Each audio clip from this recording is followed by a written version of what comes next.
Welcome to another episode of the Communities of Character podcast. I'm Jennifer Hogan, a former high school administrator, and now I serve as a character coach for local schools. On today's episode, you'll get to hear from Scarlett Lewis, the founder of the Jessie Lewis Choose Love movement.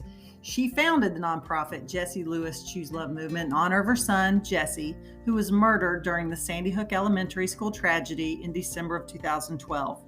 She created the Choose Love for Schools program, a no-cost, comprehensive character and social emotional development program that teaches children how to thoughtfully respond with love in any situation by choosing the Choose Love formula, which you'll hear more about in this episode.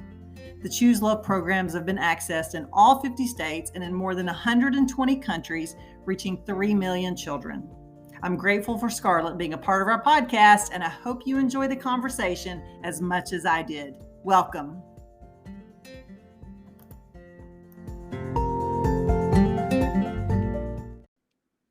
Hello, Scarlett, and welcome to the Communities of Character podcast.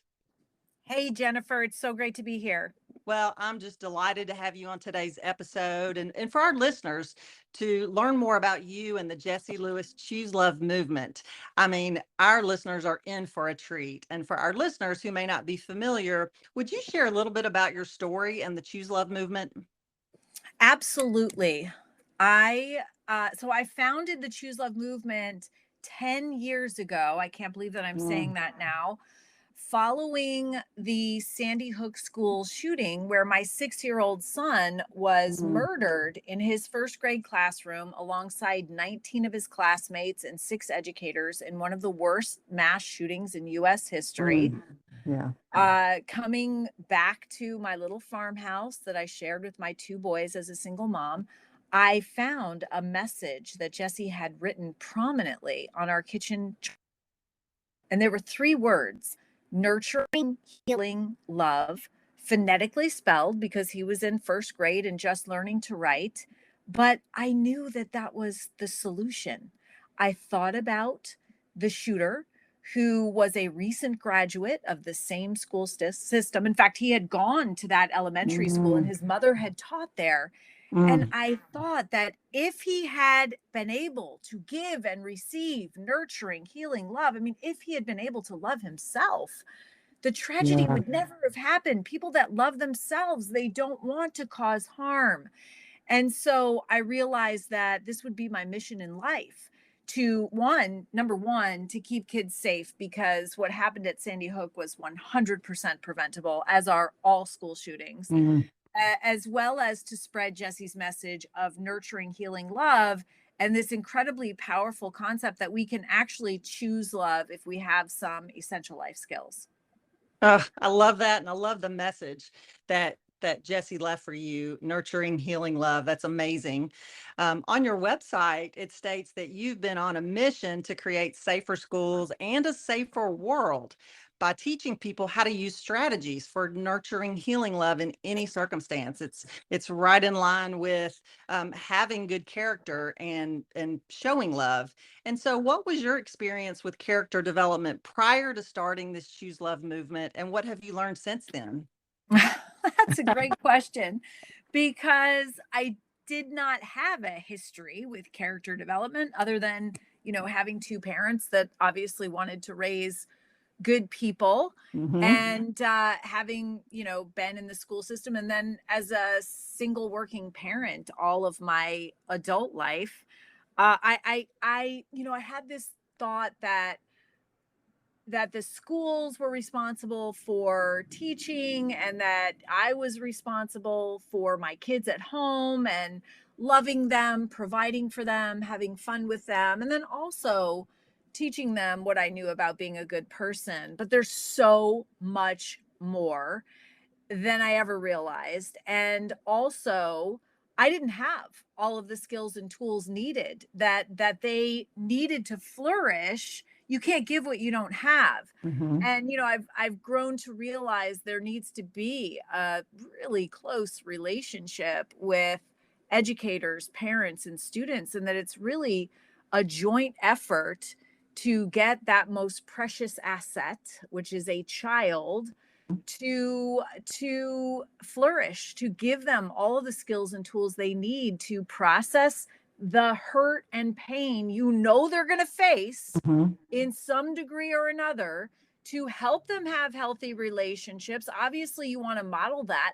I didn't have the skills and tools to have healthy relationships, to manage my emotions, to self-regulate, to make good decisions and choices. I mean, these are all learned skills, tools, and awarenesses that I didn't have. And I only learned after the tragedy and helping develop the programming that is offered for no cost through the Choose Love movement. And the reason that it's no cost is because it would have saved not only my son's life, but the shooter's life as well. And it would reduce and prevent the suffering that leads to what has unfortunately become normal in our society, which is just kind of mind-boggling that we live in a world where there's a possibility, as slim as it is, that our children are going to get blown away in school by other children. I mean, it just doesn't have to be this way. Well, I've been a long time educator and totally agree that it has to be a partnership between home and the school. And you give some hope in sharing that there are learned behaviors and learned skills that people can still learn, whether they're educators or parents or people in the community. And I just thank you for sharing what you've learned. Here on our podcast, we just finished our series on the 11 Principles Framework from character.org. And I know you've done some work with character.org, but the first principle is about core values. And having and aligning core values to an organization's mission is foundational to a healthy organization. And so would you talk a little bit about the core values of the Choose Love formula and how they were chosen? Absolutely. I mean, I have so much respect for character.org. I'm actually on the board of directors, and I just love the president, Arthur Schwartz, who is one of the founders of positive psychology. He's an amazing person. I've learned so much from him, and I love the organization. They are leading the field for character and social emotional learning. They came out with standards maybe a little over a year ago that melded character standards and the 5 core components of social and emotional learning. And I thought that was the most brilliant thing I had ever seen. And so took our entire program and aligned it with those standards because it was brilliant, aligning with social and emotional competence as well as character. What's better than that? There really isn't anything. And so with that being said, the Choose Love movement has this really powerful formula for bringing your locus of control back inside of you, and for being able to get in between what's happening in your life and your response, and being able to thoughtfully respond with love. So when we do that, that's the strongest response. And of course, that's not negating anything that you may feel. Feelings are simply information, and they're so important, even anger. But prolonged anger is as bad as smoking cigarettes. And so you want to be able to self-regulate and love your thoughtful response. So the formula is actually a derivation message of nurturing, healing, love. So it starts off with courage, because courage is the most important character value, and it takes courage to practice the rest of the character values that we focus on. The courage actually came from Jesse's incredible courage that day. He actually faced the shooter and saved 9 of his classmates' lives before losing his own. And I talk about that courage age appropriately, of course, because that is the same capacity for courage that we all have. And I'm not talking about facing a shooter. Hopefully, none of the listeners to this podcast will ever be even remotely in a similar situation like that. But I'm talking about the courage that it takes to get up out of bed in the morning and put your best foot forward when you don't feel like it. the courage to do the right thing and not the easy thing, the courage to model these character values for your family, and to rise to the occasion and to be the best version of yourself, to be present in conflict and choose love. There's so many ways every single day that we practice courage to tell the truth in some situations. So we start with courage and then move into gratitude. So nurturing means loving kindness and gratitude. And we use gratitude as the great mind shifter because you can only focus on one thought at a time. So when you're ready to shift away from those lower energy thoughts, you can think of something that you're grateful for. And there's always something to be grateful for, although it might take courage to think of something that you're grateful for when things aren't going your way. And then that actually strengthens you. I love that when you practice gratitude, it actually stores up strength to face future difficulty in your life. And that actually strengthens you to consider forgiveness and healing. In Jesse's message of nurturing healing love means forgiveness. And actually forgiveness was one of the most healing things that I did for myself, making that choice. And it's kind of interesting that how that was perceived by some people when they found out that we wanted to put that in our formula. Most of the people said, you can't teach kids how to forgive. It's way too lofty a topic. And that's because a lot of adults don't really understand forgiveness. And I didn't either, by the way, when I started this journey. I have learned through practicing it, but it starts with a choice and then ultimately becomes a process. But it is one of the most healing things that you can do. And the person that it benefits is the forgiver. A lot of misconception is that it's a gift that you give somebody who hurt you that doesn't deserve it, when in reality, all the decades of research behind the benefits of forgiveness actually say that it's a gift that you give yourself. And it's a way of overcoming anger. And it is just so good for you. And it brings that locus of control back inside of you where you have confidence and you feel good. And ultimately, you have hope.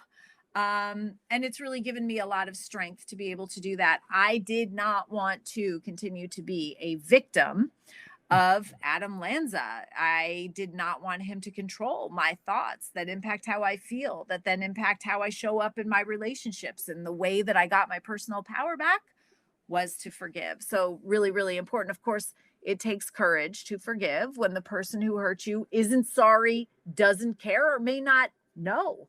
But until you do, you're carrying some of that around with you, and it is impacting your relationships and the way that you feel. And then the last character value that we focus on in our formula for choosing love is compassion in action. And love literally is compassion in action. Compassion has two components. It's the identifying component, so identifying a need within yourself or someone else, and then the action component, when you actively do something to help ease that need. Of course, that takes tremendous amounts of courage when you are hurting yourself or in pain or even busy and distracted, to step outside of that to help someone else. But when you do, the research shows that you help and heal yourself. So the formula is courage plus gratitude plus forgiveness plus compassion in action equals choosing love. And that is the formula upon which all of our programming is based. And I love how you've explained all of these core values. And I will be sure to link in our show notes information about this so that our listeners can learn more from you about this and learn more about the Choose Love formula. This has just been incredible. And, you know, there is an increasing number of students who are battling social, emotional, and behavioral issues. And from your experience and your multitudes of experiences, what would you share with parents and educators about the role of school culture in helping to nurture healthy mindsets for our students? Jennifer, what an incredible question, because school culture is the most important part of school safety. And, you know, if you look at, so I'm going to start with school safety, because when kids don't feel safe, they can't learn, or it's harder to learn. And when kids don't feel safe, that leads to anxiety. And anxiety is a super pandemic right now, on top of the social emotional difficulties that our kids are having from being locked down for several years now. So it's a really poignant, timely question. And I would say that school culture is the most important part of school safety, because if you look at the pathway to violence as used by the Department of Homeland Security, school shootings usually start with a grievance. And then, if you can imagine, a stair step up to the attack. So, with different ideation and preparation, different points along this staircase up, but that leads to an attack. And the underside of that, what we have been focusing on is the attack end. And that is because that's the way we think, by the way. We're wired to be reactive and focus on the negative. So if you think of school violence, we've focused on the problem, right? The attack end. We've hardened our schools. We have active shooter training, and there's an entire industry around hardening schools, yet they continue. And if you think about, you can take this to the next level too. Think about our children's mental health and how that is in crisis now as well, and validated by the U.S. Surgeon General. And what do we focus on? We focus on the problem. We wait until there's an issue, and then we focus on treating the issue. If you think about substance abuse, the billions of dollars that we spend every year on the opioid a problem alone, we focus on the problem. But if we shift our focus from the actual issue, and I'm also talking about the attack end of the pathway to violence, to the school culture, to being proactive and addressing the root cause of the suffering that leads to all of those issues, then we can reduce and prevent that suffering before it even happens. And I really think that that's the point. Now, it's not how we're wired to think, but it is what I've been advocating for the last 10 years. And that's what character education does. And by the way, this is also in the national plan for school safety. Chapter 1 is titled Character Education. And, the Jessie Lewis Choose Love movement is listed in Chapter 1, but it is so vitally important because when you have a program like the Choose Love movement, or a comprehensive character, social, emotional skills program, and it is embraced, so in other words, it's prioritized, then you have not only educators, but students as well, with the skills and tools to manage that grievance within themselves or others before it has a chance to escalate, or perhaps it even reduces and prevents a grievance from happening in the first place. It is really important that educators as well as parents understand the value of having a character education program or a social emotional learning program, or both. We combine both of those in their schools, because it is the number one way to have a safe school, but it also addresses the root cause of so much suffering, and it gives kids the essential life skills they need to flourish. I appreciate you sharing that perspective, and it's so affirming to our school leaders who are building those cultures of character, and for educators who may not be doing that or may not be intentional about it. I hope this is inspiring for them to be more intentional about that and really develop that culture of character. It's just such important work, and I just appreciate you sharing those words. Thank you. Yeah, so in your almost 10 years of being involved in this work, what's been one of your favorite stories about how the chief act? I'll tell you my favorite story for sure. I just wanted to say that I think One of the silver linings of the COVID pandemic is that now schools and leaders are realizing that they have to incorporate character. I agree with you. Before, because I've been doing this for 10 years and literally traveling around the United States, mostly talking to leaders and educators, staff, administration about the value of this learning. And, initially, I don't think that there was uh, a whole lot of buy-in. It was kind of like, well, we do anti-bullying, we have a substance abuse awareness program, we have a suicide awareness, know the signs program. So we kind of do that. Mhm. And it's like, no, that's not the same thing. But, based on time constraints and what was already on educators' plates, I mean, if any of the educators listening have ever heard me speak, they know that I call our educators superheroes, because they are modern day superheroes showing up every day and dealing with the fallout of all this COVID stuff, and they still show up and put their best foot forward, and I love them so much for that. As a parent and as the founder of the Choose Love movement, I mean, that's why I created the Choose Love movement, to love and support our educators. But the silver lining is that now we know that, and the Department of Education knows the value of these essential life skills, and know that we absolutely have to have them for not only school safety, but also for the mental health and well-being of our children, and literally the future of our nation. Mm, absolutely. That's just powerful. I mean, that is extremely powerful for you to share that. So thank you. Um, Absolutely. yeah, and I'd like to hear too, just in trying to grow this Choose Love movement, what hurdles did you personally face and how did you overcome them? Could you share a little bit about that with us and your resilience? Oh my gosh. Where to start? Well, I mean, first off, I had to quit my job. Wow. I was a single mom and just found out that my youngest son had been murdered. I lived month to month and was solely supporting my two kids. We have a little farm, and it was a lot of work.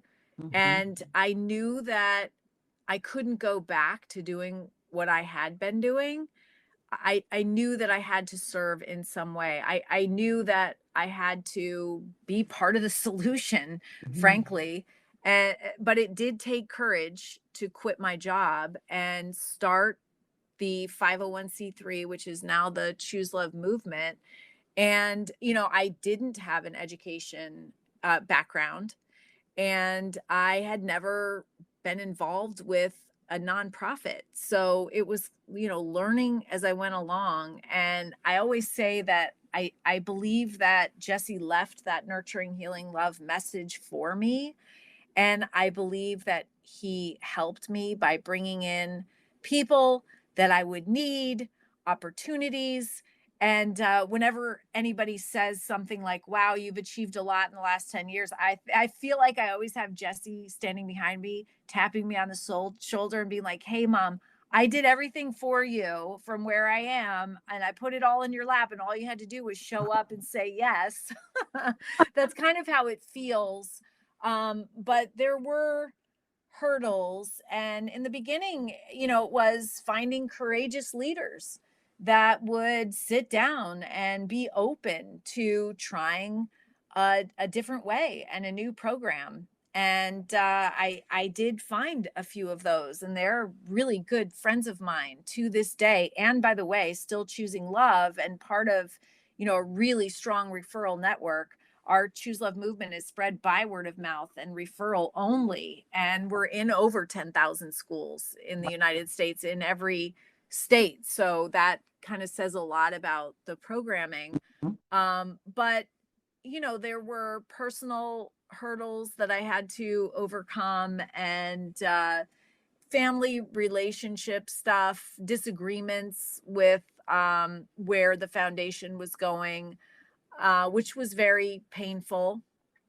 Um, and just being away from home, being away from my older son was really tough. He sacrificed for the Choose Love movement as well, for sure. But I know also that he has found healing in it and that he's very proud of it and, helped with the success of it and has learned a lot. So it's been just an incredible journey. Um, it's been an amazing journey. I have learned a lot. I have lived post-traumatic growth, and that is the concept that we are designed as human beings to actually learn from, grow through, and be strengthened by difficulty in our lives. Um, and actually, before COVID, 7% of the population would suffer from PTSD at one point, but the vast majority of us experience post-traumatic growth. We actually grow through difficulty. Hey, it gets our attention and it forces change, and hopefully you have some skills and tools to make that positive change. And so I've definitely really experienced a lot of post-traumatic growth personally and professionally within the last 10 years. And I have hopefully modeled this for other people so they know that it's possible in their lives as well. Yeah, I love that term, post-traumatic growth.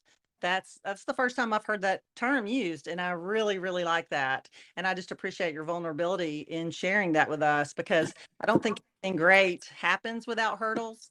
And so I appreciate you sharing how you overcame them and you were resilient and then kept moving towards your vision. So I appreciate you sharing that. And I've just learned so much from you today and about your organization and have enjoyed it so much. And as we wrap up, what's one big takeaway that you want listeners to get from this episode? Well, I think that it is the essential value of character education in our schools and social emotional competence. I think that there are some parents that think, well, that's my job at home, and it is absolutely. But I want to hold up my hand and say that at 44 years old, when I was researching a solution to what happened to my 6-year-old son at Sandy Hook Elementary School, I realized very quickly, looking into this type of learning, that I didn't have it. I had perfectly great parents. I went to school. I graduated from college. I worked all my life, but I wasn't socially and emotionally competent. And these are skills and tools you have to learn. So, maybe so in other words, I could not give my kids what I didn't have. And so best case scenario, yes, kids learn at school, but we know now that this type of learning has to be reinforced and practiced. In fact, it's not just about learning it, it is about using it every day. And life is this beautiful thing that it gives us the opportunities to practice our skills every day, all day long. So it's essential that we have them in school. And sometimes it's the only time that kids get these essential life skills as well as love. Unfortunately, that's the case. So really, really important to have this in school. And so anybody that's listening, make sure that your school does. A few years ago, I found out that this type of learning was in less than 10% of US schools, and that was pre-COVID. And since then, there has been a really big push. But at the same time, there's also been a lot of other trauma and confusion that's been put into the school system, lots of other issues. And, it's going to take a partnership with parents, educators, and students in order to do what we need to do to heal and to move forward and grow through this. And that is going to have to include character education and social emotional learning. That is just, everything that I have researched and all of my experiences over the past 10 years always lead me back to character and social emotional competency. Everything does, and the importance of teaching this in school. So I wish that I had this when I was in school. My life would have been different, but I know that it was the way that it was because I'm supposed to be doing what I'm doing right now. But parents, educators, make sure that your school has a comprehensive program and make sure that it's embraced. And your school should be able to tell you what the name of the program is. You should be able to look it up, and it should have a parent component that you are able to bring into your home, and it should have a community component. So because we're stronger together, and we've been through such a tough time of social distancing. People actually did the social distancing, and I say that because physical distancing, yes, but we are social creatures. We need one another. And so it should have been physically distanced, but socially connected. And so that's what this type of learning helps us do. And it is just so necessary right now, more than ever, probably in the history of mankind. Yeah. Yes. What an awesome takeaway.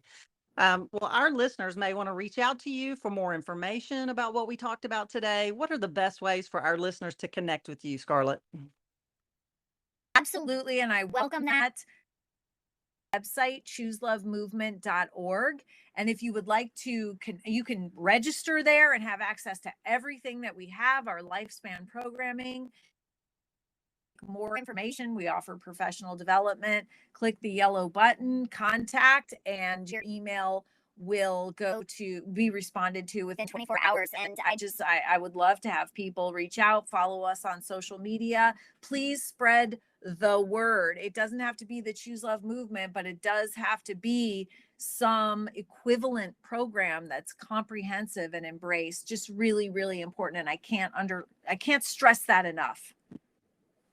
Well, I'll be sure to share the links all in our show notes. And I just want to tell you how much I appreciate your leadership and your courage and in turning tragedy into triumph and honoring Jesse's memory and creating his and your legacy. And just thank you for sharing your time today and sharing your story with our listeners. And to our listeners, I want to say thank you for staying all the way through this incredible conversation. I hope you got some good takeaways discussion. We always appreciate when you leave us a review on Apple Podcasts, and be sure to hit that subscribe button so you don't miss any upcoming episodes. Thanks again, everyone. Take care.